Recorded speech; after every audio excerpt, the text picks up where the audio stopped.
어, 후보자님, 네. 제가 그 보낸 서면 답변에서 군 동성애자 처벌에 대한 후보자의 견해를 물어봤더니 동성애자라는 이유만으로 합의에 의해서 성관계를 하는 것까지 금지하고 처벌하는 것은 지나치게 가혹한 측면이 있다고 생각합니다. 이렇게 서면 답변을 보냈습니다.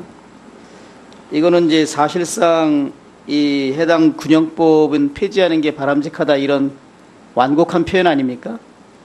지금 군형법이 그 군대 내에서 아까 어느 의원님이 지적하신 것처럼 군대 내에서의 성폭력이라든가 이런 것들을 처벌하기 위한 어떤 취지에서 운영이 된다면은 그 부분에 대해서는 필요하다고 생각되지만 그런 제가 어떤 지금 묻는 거는 네. 합의에 의해서 예. 군인들 간에, 그러니까 남자 군인들 간에 학문 선교하는 거, 아까 개간이라고 표현한 그런 행위에 대해서 그것을 금지하고 처벌하는 것은 지나치고 가혹하다는 생각입니까? 그러니까 그것이 지금 아니, 그렇게 답변을 보냈어요, 서면으로. 합헌 결정 이후에 이게 나온 국가인권위원회의 아니, 의견이기도 하고 또 유엔 자유권위원회 그거는 저도 권고 알고 내용이기도 있으니까 합니다. 후보자는 이런 생각을 하고 있다 이런 얘기 아니에요? 예, 저도 그 부분에 대해서는 이런 부분에 대해서 이제 군의 사기나 우리 국방력의 강화 그리고 우리 안보를 걱정하는 분들이 후보자의 이런 견해에 대해서 상당히 우려하고 있고 특히 뭐 기독교의 목사님들이나 신도분들 그리고 우리 유림에 계시는 분들 또 전통적인 가족 질서를 중시하는 국민들은 이런 견해에 대해서 상당히 걱정과 우려가 큽니다. 특히 이제 후보자도 아는 것처럼 헌법재판소에서 2001년도에는 7대2로 또 2008년도에는 6대3으로 그러다 2012년도에는 이제 5대4 그러니까 찬성 합헌이다라는 분이 5분이고 위헌이라는 분이 4분이에요. 이게 이제 점차 이게 바뀌어서 결국 위헌 결정 나면은 이 군대에서 군인들 간에 개간을 하는 거 지금은 법적 용어는 학문 선교로 되어 있습니다. 그게 강제로 하는 건 당연히 처벌받지만 합의에 의해서 군대 내에서 군인 간에 이런 걸 하는 것을 허용된다, 처벌 못한다 이렇게 되면 저는 이게 얼마나 큰 우리 사회의 혼란과 문제가 될까 정말 심히 우려하지 않을 수 없거든요. 어떻습니까? 지금 사안에 따라서는 뭐 아니 이미 본인은 의사표시는 했지 않습니까? 네, 예. 그 혼란과 부작용의 그 부분도 2013년에 동성애 처벌법이 웬 말인가 해서 군형법 지금 말한 92조 6호 폐지 촉구를 위한 공동선언문에 쭉 보면 그 뭐 한국의 인권 상황을 바닥으로 추락시키는 것이다 이런 것이 이렇게 쭉 나오면서 이제 이 날뛰 낡은 이 법조문이 질긴 생명을 유지하고 있는 것은 뭐 이러이러한 문제다 해가지고 나오는데 여기에 이제 가입한 이 문제를 제기한 군형법 폐지 촉구를 위한 공동선언문에 후보자께서 2003년부터 지금까지 이사로 있는 사단법인 한국성폭력 상담소 그리고 또 민주사회를 위한 변호사 모임에는 이제 부회장으로 계시죠. 그리고 아까 한 1,200만 원 정도 매년 후원을 한다는데 이런 단체에 후보자가 후원을 많이 하시더라고요. 그래서 저는 물론 뭐 법조인마다 생각이 다르고 사람마다 생각이 다 다를 수 있지만 이 군대 내에서 이 합의에 의하더라도 이렇게 학문 선교를 하는 것을 폐지해야 된다는 주장을 하는 것은 우리 국가의 안보 현실이나 군부대의 특수성 그리고 우리 국민 다수의 이 법감정이나 정서에는 상당히 우려할 부분이 많고 이러한 조짐이 일어났을 때 이 국민적 갈등과 혼란이 또 지금 이렇게 이게 단순히 법리적으로만 검토하는 데서 예상할 수 없는 엄청난 혼란과 갈등 대립이 있을 수 있다 이런 생각을 합니다. 이 차별금지법에 대해서 알고 계시죠? 예. 그게 이제 노무현 참여정부 시절에 정부가 발의를 했었고 또 국회의원회 의원 발의를 했었습니다. 18대 국회에서는 이제 뭐 의원도 정부도 발의를 하지 않았는데 19대 국회에서는 시간 조금만 더 주십시오. 뭐 최원식 의원 등 몇 분이 차별금지 법안 발의를 했고, 김한길 의원 등 51명의 또 의원들이 했고, 또 통진당 소속이었던 김재현 의원 등 시민들도 이렇게 19대 때는 차별금지 법안을 3개 정도 냈다가, 이것이 이제 그 임기 만료로, 19대 국회 임기 만료로 이제 폐기가 됐습니다. 지금 제가 듣고 있는 정보는 20대 국회에 들어서 다시 의원 발의는 하지 않은 상태인데, 법무부가 다시 차별금지법을 제정을 준비하고 있다, 이런 얘기가 들려요. 그래서 저는 뭐 지금 여기서 구체적인 답변보다는 우리 국민 전체, 그리고 군의 특수성, 또 우리 안보 현실, 이런 모든 상황을 종합적으로 생각하셔서 사람이란, 아까 말씀하셨죠. 제가 어떤 사안에 대해서는 어떤 공직에 있지 않은 자연인으로서 했다. 그런데 내가 헌법재판관이 만약에 된다면 충분히 그거는 또 다른 검토를 하고 재판관으로서 정치적 중립성도 잘 지키실 거고 헌법재판관으로서 본연의 역할을 잘 하겠다, 이런 말씀도 하셨습니다.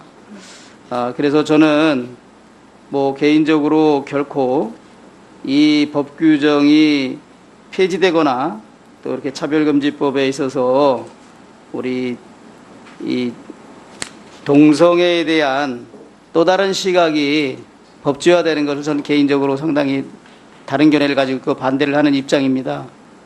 그런 많은 우려를 또 잘 살펴야 되고, 한번 지금까지 나름대로 살아왔지만 또 다른 내 반대편의 주장을 하는 사람들, 또 다른 견해를 가진 사람들의 입장도 더 이제 제로 베이스에서도 한번 살펴보는 그런 자세도 필요하다고. 네, 알겠습니다. 예, 수고하셨습니다. 다음은 누구 안 하셨죠? 오신환 의원님, 질의해 주시고. 그 후보자께서 서면 질의 답변서 53쪽 79번 80번에 보면 비상장 주식 혹은 지분을 보유하고 있는지, 또 비상장 주식 혹은 지분을 보유한 경험이 있는지, 이런 답변 질의 내용에 없습니다라고 답변했습니다. 예라고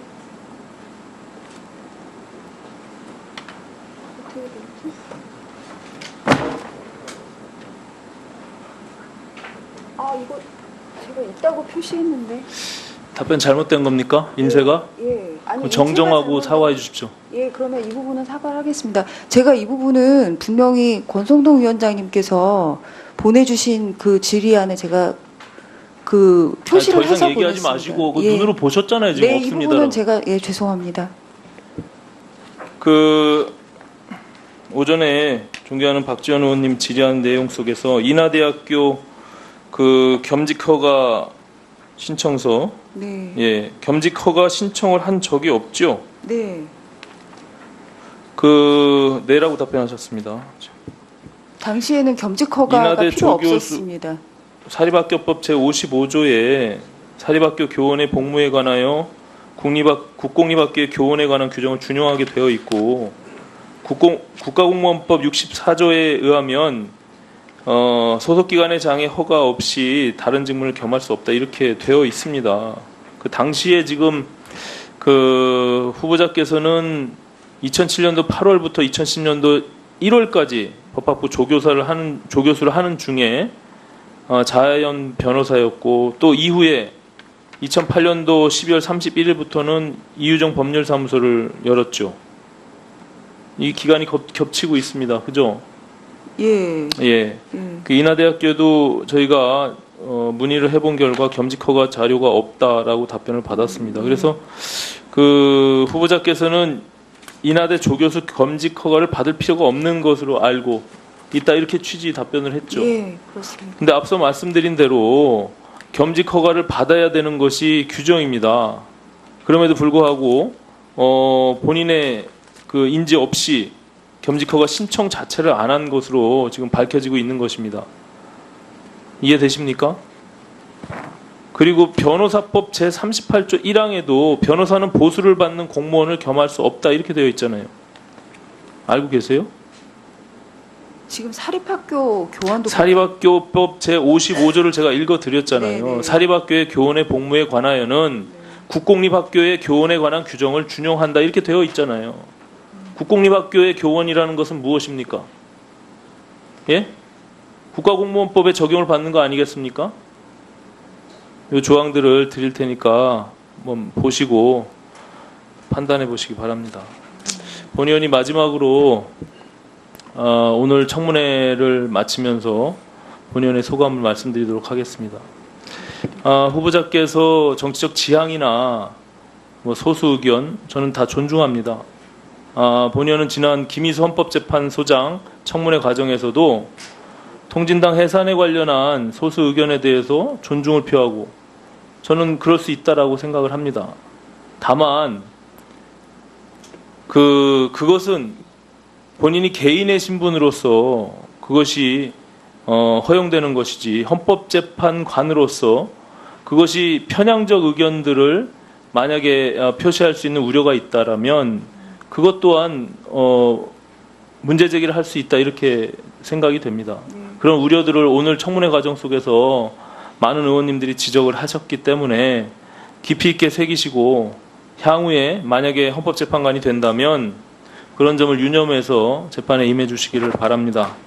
네. 또 한 가지는 저는 그 무엇보다도 법률과 법조인의 양심으로서 재판에 임해야 된다고 생각합니다. 그런데 오늘 후보자의 답변하는 태도와 그 발언하는 내용들을 보면 심히 유감스럽고 본연이 한 10번 채 안 되는 청문회 과정이었지만 가장 정직하지 못한 그런 답변을 하는 후보자로 제 인상에 남아있을 겁니다. 그 이후에 어떤 후보자를 또 만나게 될지는 모르겠으나 마지못해서 결과적으로 증거를 들이대서 마지막에 그것을 시인하고 인정하는, 그리고 본인은 다 알고 있었으면서 그것을 애둘러서 모르는 척 표현하다가 나중에 그것을 시인하는 그런 모습으로 저는 국민들에게 감동으로 그런 점 깊이 새겨주시기 바랍니다. 이상입니다. 잘 알겠습니다. 예, 오신환 의원님 수고 많으셨습니다. 후보자님, 네. 제가 보낸 서면 답변에서 군 동성애자 처벌에 대한 후보자의 견해를 물어봤더니 동성애자라는 이유만으로 합의에 의해서 성관계를 하는 것까지 금지하고 처벌하는 것은 지나치게 가혹한 측면이 있다고 생각합니다. 이렇게 서면 답변을 보냈습니다. 이거는 이제 사실상 이 해당 군형법은 폐지하는 게 바람직하다 이런 완곡한 표현 아닙니까? 지금 군형법이 그 군대 내에서 아까 어느 의원님이 지적하신 것처럼 군대 내에서의 성폭력이라든가 이런 것들을 처벌하기 위한 어떤 취지에서 운영이 된다면은 그 부분에 대해서는 필요하다고 생각되지만 그런 제가 어떤 지금 묻는 거는 네. 합의에 의해서 예. 군인들 간에, 그러니까 남자 군인들 간에 학문 선교하는 거, 아까 개간이라고 표현한 그런 행위에 대해서 그것을 금지하고 처벌하는 것은 지나치고 가혹하다는 생각입니까? 그러니까 그것이 지금 아니, 그렇게 답변을 보냈어요, 서면으로. 합헌 결정 이후에 이게 나온 국가인권위원회의 아니, 의견이기도 하고 또 유엔 자유권위원회 그거는 저도 권고 알고 내용이기도 있으니까 합니다. 후보자는 이런 생각을 하고 있다 이런 얘기 아니에요? 예, 저도 그 부분에 대해서는 이런 부분에 대해서 이제 군의 사기나 우리 국방력의 강화 그리고 우리 안보를 걱정하는 분들이 이 국민적 갈등과 혼란이 또 지금 이렇게 이게 단순히 법리적으로만 검토하는 데서 예상할 수 없는 엄청난 혼란과 갈등 대립이 있을 수 있다 이런 생각을 합니다. 이 차별금지법에 대해서 알고 계시죠? 예. 그게 이제 노무현 참여정부 시절에 정부가 발의를 했었고 또 국회의원회 의원 발의를 했었습니다. 18대 국회에서는 이제 뭐 의원도 정부도 발의를 하지 않았는데 19대 국회에서는 시간 조금만 더 주십시오. 뭐 최원식 의원 등 몇 분이 차별금지 법안 발의를 했고 김한길 의원 등 51명의 또 의원들이 했고 또 통진당 소속이었던 김재현 의원 등 시민들도 이렇게 19대 때는 차별금지 법안을 3개 정도 냈다가 이것이 이제 그 임기 만료로 19대 국회 임기 만료로 이제 폐기가 됐습니다. 지금 제가 듣고 있는 정보는 20대 국회에 들어서 다시 의원 발의는 하지 않은 상태인데 법무부가 다시 차별금지법을 제정을 준비하고 있다 이런 얘기가 들려요. 그래서 저는 뭐 지금 여기서 구체적인 답변보다는 우리 국민 전체 그리고 군의 특수성 또 우리 안보 후보자의 이런 견해에 대해서 상당히 우려하고 있고 특히 뭐 기독교의 목사님들이나 신도분들 그리고 우리 유림에 계시는 분들 또 전통적인 가족 질서를 중시하는 국민들은 이런 견해에 대해서 상당히 걱정과 우려가 큽니다. 특히 이제 후보자도 아는 것처럼 헌법재판소에서 2001년도에는 7대2로 또 2008년도에는 6대3으로 그러다 2012년도에는 이제 5대4 그러니까 찬성 합헌이다라는 분이 5분이고 위헌이라는 분이 4분이에요. 이게 이제 점차 이게 바뀌어서 결국 위헌 결정 나면은 이 군대에서 군인들 간에 계간을 하는 거 지금은 법적 용어는 학문성교로 되어 있습니다. 그게 강제로 하는 건 당연히 처벌받지만 합의에 의해서 군대 내에서 군인 간에 이런 걸 하는 것을 허용된다, 처벌 못한다 이렇게 되면 저는 이게 얼마나 큰 우리 사회의 혼란과 문제가 될까 정말 심히 우려하지 않을 수 없거든요. 어떻습니까? 지금 사안에 따라서는 뭐 아니 이미 본인은 의사표시는 했지 않습니까? 네, 예. 그 혼란과 부작용의 그 부분도 2013년에 동성애 처벌법이 웬 말인가 해서 군형법 지금 말한 92조 6호 현실 이런 모든 상황을 종합적으로 생각하셔서 사람이란 아까 말씀하셨죠. 제가 어떤 사안에 대해서는 공직에 있지 않은 자연인으로서 했다. 그런데 내가 헌법재판관이 만약에 된다면 충분히 그거는 또 다른 검토를 하고 재판관으로서 정치적 중립성도 잘 지키실 거고 헌법재판관으로서 본연의 역할을 잘 하겠다 이런 말씀도 하셨습니다. 그래서 저는 뭐 개인적으로 결코 이 법 규정이 폐지되거나 또 이렇게 차별금지법에 있어서 우리 이 동성애에 대한 또 다른 시각이 법제화되는 것을 저는 개인적으로 상당히 다른 견해를 가지고 그 반대를 하는 입장입니다. 그런 많은 우려를 또 잘 살펴야 되고 한번 지금까지 나름대로 살아왔지만 또 다른 내 반대편의 주장을 하는 사람들 또 다른 견해를 가진 사람들의 입장도 더 이제 제로 베이스에서도 한번 살펴보는 그런 자세도 필요하다고. 네, 알겠습니다. 예, 수고하셨습니다. 다음은 누구 안 하셨죠? 또 폐지 촉구를 위한 공동선언문에 쭉 보면 그 뭐 한국의 인권 상황을 바닥으로 추락시키는 것이다 이런 것이 이렇게 쭉 나오면서 이제 이 날뛰날근 이 법조문이 질긴 생명을 유지하고 있는 것은 뭐 이러이러한 문제다 해가지고 나오는데 여기에 이제 가입한 이 문제를 제기한 군형법 폐지 촉구를 위한 공동선언문에 후보자께서 2003년부터 지금까지 이사로 있는 사단법인 한국성폭력 상담소 그리고 또 민주사회를 위한 변호사 모임에는 이제 부회장으로 계시죠. 그리고 아까 한 1,200만 원 정도 매년 후원을 한다는데 이런 단체에 후보자가 후원을 많이 하시더라고요. 그래서 저는 물론 뭐 법조인마다 생각이 다르고 사람마다 생각이 다 다를 수 있지만 이 군대 내에서 이 합의에 의하더라도 이렇게 학문 선교를 하는 것을 폐지해야 된다는 주장을 하는 것은 우리 국가의 안보 현실이나 군부대의 특수성 그리고 우리 국민 다수의 이 법감정이나 정서에는 상당히 우려할 부분이 많고 이러한 조짐이 일어났을 때